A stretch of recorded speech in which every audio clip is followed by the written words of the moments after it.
Welcome back to another episode of Q Reviews, where we'll be going over Wakanda Forever, Black Panther 2, directed by Ryan Coogler. Now, before we even get started, I'd like to thank each and every one of you who clicked on this video to hear my thoughts on Black Panther 2. There's literally millions of videos you could be looking at right now, or you already have, and you decided to come over here and hear my thoughts. So thank you very much from the bottom of my heart. Now let's get into Black Panther 2. Talk about the hardest production probably ever on earth.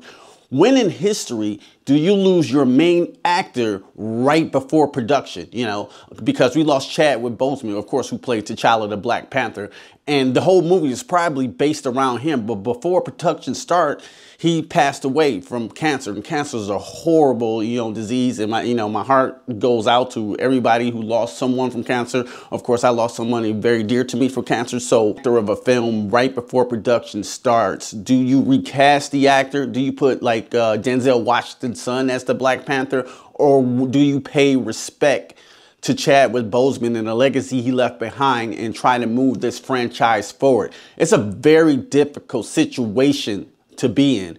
And Kevin Feige and Ryan Coogler decided to pay tribute to his friend and not recast the actor T'Challa as Black Panther and move the story forward. A hell of a job that I don't think I would want to have, but I think he kind of thought to himself that he owed it to Chadwick Boseman, his friends, and his friends around him on the set to pay respect to him, because they were very close, Ryan Coogler and Chadwick Boseman. They were very close. So how do you do this movie? How does this movie gonna work? Because after he died, you gotta realize they had to scramble the movie together, rewrite things here. Certain characters might have been doing certain things, and they had to come together and make this film. And you have to give and he gave a memorial to Chadwick Boseman, at the beginning of the film. This is no spoilers here. I mean, it's in the trailer. You can see the memorial of T'Challa there. And in this scene, I don't cry at movies at all. I just don't. Like Ricky got shot in Boys in the Hood. I thought it was tragic. Like, that's sad. But I never cried ever in like in a film. But this one got me, bro. It just got me. Like when the opening credits start, I was like, I don't know if I can really handle this, I don't know, because, we lose the actor is more important to the character to me. But like, we lost a huge part of a superhero guy, and that meant a lot to a lot of people, and a lot of people of color. He meant so much. We never seen especially a superhero on that level treated like a king. T'Challa meant a lot to a lot of people. And I was not the hugest fan of Black Panther coming up. I had more respect for Black Panther after I seen the film, of course. So to lose that and seeing those opening credits, it just got me. And then we go into the memorial of Chadwick Boseman. And it was rough to get through. It took me a long time. It's certain scenes, certain themes of music that just get me. This funeral projection got me. And the really thing that made me break down and cry in this film, and I seen it in the trailer, but it hit different. This shit hit different in the theater. When they show that shot of Chadwick Boseman and the two guys are playing drums, and he just got this look on his face like, it's gonna be okay. I don't know how to explain it. It's just like some movie magic that Ryan Coogler did a tremendous job doing. And I don't want to spend the whole review on that, but that part was powerful. And it touched me in such a way that no other film has really got me to get that emotionally sad and invested. So at that point, I'm sad. But we skip to 1 year later, and the story mainly focuses on Shuri and this underground threat that's coming to Wakanda and maybe the whole entire world. So that's the basic plot of this movie. I'm gonna say what I really liked about this movie first and foremost. These costumes are exquisite, magnificent, and vibrant, for lack of any better words. They were just amazing to look at. The colors were popping. The production value was there. I can definitely see them getting nominated for another Oscar for this costumes. Now let's get into the acting. Angela Bassett steals the show. She gives a monologue that is so powerful and so direct, it gave me chills. I mean, that shit literally gave me chills. Like, she is doing it. She's going to make sure this production needs to be where it needs to be. And on that point, you know, we got Okoye, you know, saying she's great here as well. And then when the tears come, when they're talking about T'Challa, Chadwick Boseman, really, they're really talking about Chadwick Boseman. And this goes beyond acting, because you feel their tears for their friend. They're not crying on cue because they have to. They're really crying. They're really bringing that emotion.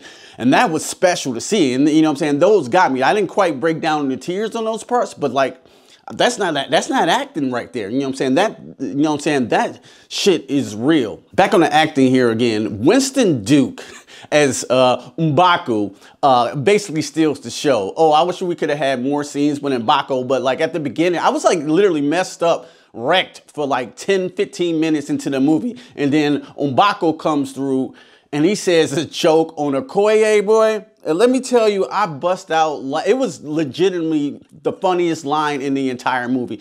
Dog, I couldn't stop laughing for like a minute. I was like, thank God I laughed, because, you know, I was feeling some type of way into my feelings. You know, so like, I'm glad that broke the ice and I was able to laugh. But this movie doesn't have a lot of great jokes in it. Like, I think that was the greatest joke of the movies. Let's get to the big villain of the film, Namor. Now, I didn't know how he was going to make those feathery feet work, but when I seen it in the movie, I mean, I think it works fine. It's a point in the second act, which is my favorite action set piece of the whole movie, where Namor come through wrecking shop, just fucking shit up, like underwater, flying up, grabbing ships. It was like pretty spectacular to look at. That was my favorite action sequence of this film. I think it's probably one of Ryan Coogler's best directed action scenes. I'd probably say the second one. I still think his best action scene from him is in Creed 1, when he takes that one shot and they fight all the way through. I still enjoy that one better, but this Namor action scene was done very well. And that's what I want to say about Ryan Coogler too. He directed a good movie. He tried to make a movie, you know. I actually was feeling some things inside of this movie. Does this movie have problems? Yes. And that's where I'm going to get to my negatives. These subplots here in this film, especially with Ironheart. I had a big problem with Ironheart because it seemed like she was shooed in to the script, and I just didn't like her. You know what I'm saying? I didn't like her character. I didn't like the design of the suit. They didn't give her much history how she made the suit. She just kind of just made it. No references to Tony Stark. Was he your inspiration? Nothing like that. And I just don't think right now the actor just wasn't likable. And they spent a good chunk of the second act trying to set Ironheart up. But it just didn't work for me. It just kind of fell flat. That's another subplot here that doesn't work. It's basically the only really two white actors in the film. It's the Dreyfus girl. I can't think of her name. I think she was on Seinfeld, but I can't think of her name right off the bat. But they show up 3 times in the movie, and they're trying to make this plot go somewhere, but it wasn't really important to the integral plot. Like, I could have left without them. And if you're going to put them in there, just put them in there for like 1 scene, not 3. That makes the movie drag on. That's another one of my negatives. Like, between that second act and the third act, it kind of drags a little bit, but I was interested in what was going on. Like, I didn't want to go out and pee. I kind of wanted to pay attention what was going on. And that brings me to the second and third act. Now, the third act is a big action sequence, as you imagine, but I feel like this scene is rushed. You know, like, we just get to this point, you know, and the Atlanteans are attacking the ship with their exploding water balloons or whatever. And I just didn't feel that third act was earned. And Ryan Coogler's cutting between action scenes, and I'm just not really invested. I'm not really into it, if I had to take a gripe about there. Now I'm going to take a gripe at Namor himself. I wish he was more menacing. I think Killmonger is a better villain in the first Black Panther movie. I mean, the whole plot is really based around Killmonger, if you think about it. You know, him being the rightful owner of Wakanda. I think that's a better story, better script than it is here. This script is not as strong as that script. And I think it's one of Ryan Coogler's weakest scripts, you know. But benefit of the doubt, he did lose his main actor, and they still had to go into production. So things might get a little bit messy. So you know what I'm saying? I give him a pass on that, but, you know, some stuff just didn't work. It was just messy. With that being said, there's a couple surprises in this movie that I didn't think they would do. It's one main surprise, like, you're going to do that to us? I mean, you already did something, you know, in the beginning of the film. Now you're going to, you know what I'm saying, you're going to do this here and you're going to do it now. I didn't know quite what to feel about that. I was kind of like, you didn't have to do that. You could have kept going. With that being said, there's a reveal here that kind of gave me chills, and it has its own theme music. And I was like, that works, bro. I don't know. When I seen it on screen, I'm like, that kind of works. We can go with this. So overall, I'm a mixed bag on this film. I think I got more positives than negatives with this film. This film does have issues with its pacing, with its script, you know, and some messy subplots thrown in. But with all that said, the beautiful acting by Letitia Wright, Angela Bassett, and Okoye, and, you know what I'm saying, the fun of Winston Duke, and, you know, a good villain here in Namor, still balances this film out to be an actually good film. Not like Love and Thunder, a lab joke fest that just completely didn't work and it was goofy. There's not a lot of goofy going here on in Black Panther 2. They treat the mythology seriously. And if you think they should have cast T'Challa, I understand that. I understand where people are coming from as a character, but we are where we are now here. You know, he's not being recast. You know, there's a new Black Panther. And if you've seen the trailers, you already pretty much know who it is. I will say, you know, stick around for the post-credit scene.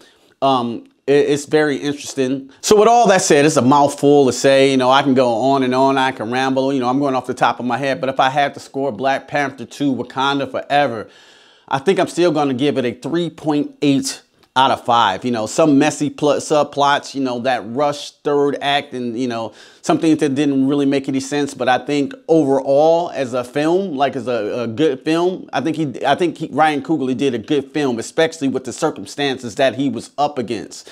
And he made me feel some type of way in that movie, you know what I'm saying? Especially at the beginning, even the end a little bit, but like at that beginning, I was a wreck. I didn't think that would happen to me, you know? It's weird, you know? I'm not trying to say I'm like super tough and this, my exterior is super tough or whatever, but it just got me, bro. It just got me. And I appreciate what he did there, and it was absolutely beautiful to me, you know, to me. I mean, that's just how I feel with no cap. Is this not Ryan Coogler's strongest film? No, I don't think that, but I still think it's worth a watch, and I think the women show their ass out in this. Shout out to Lupita Nyong'o. I didn't talk about her. She fit in where she fit in. She didn't give any amazing performance, you know, blow you away performance, but she fit in where she fit in, and it was great to see all these women here because there's really no men around. Like in leadership in the Wakanda in this series, but you know, they held their own. It wasn't a Me Too thing. They held it down because they had to. And I thought that was, you know, a powerful message for this film. But I can go on and on. Thank y'all guys so much for watching this video. What did y'all think of Wakanda Forever? Let me know your thoughts in the comment below. And if you like this video, go ahead, consider subscribing to the Q Review family. And don't just stare at it. Eat it. Peace. I'm out cold, you hoes been exposed. Walk up on you slow with the flow and unload. You got more left for dead on the road. I strode when your car got